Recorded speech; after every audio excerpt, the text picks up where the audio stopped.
Today we're talking again about keychain multi-tools. So this time we're going to focus on the Kilimanjaro Ascend, and I'm going to make this video really quick here. We'll start with the drivers. The Phillips driver is not particularly well formed. Everything is rounded. It's not narrow enough to properly fit into a Phillips slot in the first place. And, well, the heat treatment is suspect.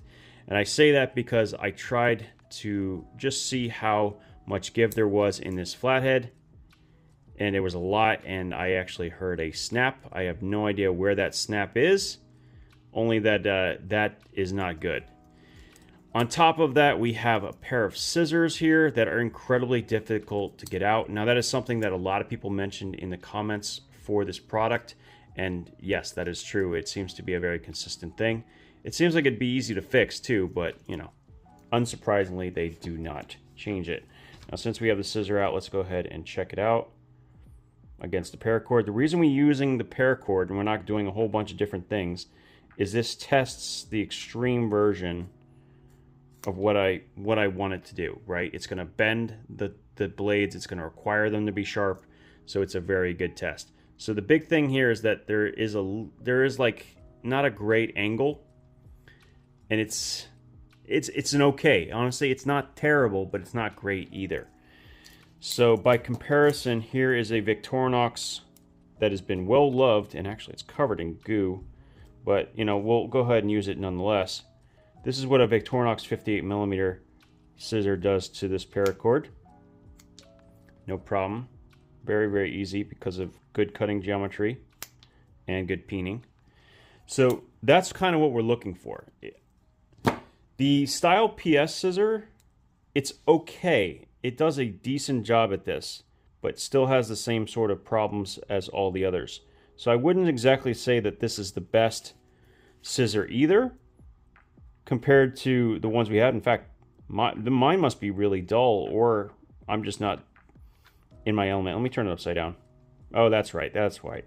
Gotta change the angle. There you go. It's not the greatest scissor in the world. To put that in perspective, the Nextool scissor, which is a monster scissor,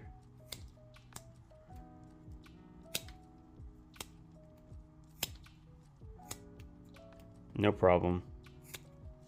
As long as I don't squeeze too quickly, it just slices straight through it, even at the tip. Boom. So that's like really high. That's that on the scale.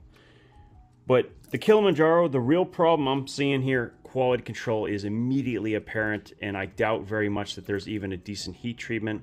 These feel like pot steel. They don't have a lot of spring to them. That's not a good sign either.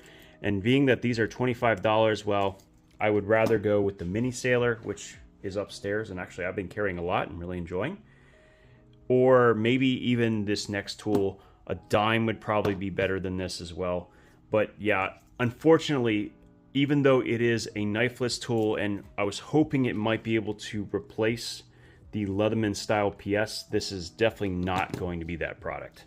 I can be sure of that. It's just, let me put it this way.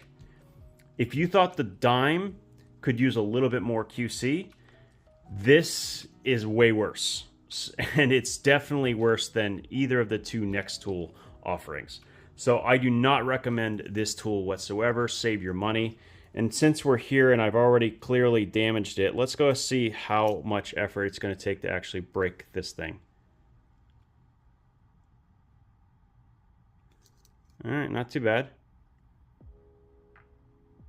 But you can see I just bent it back. There we go. Boom. One finger, and it snapped right there. That was where the crack was. So there you go. That's what you're going to get. And that's actually, I've almost never see a flathead break at that weak point, but you can see,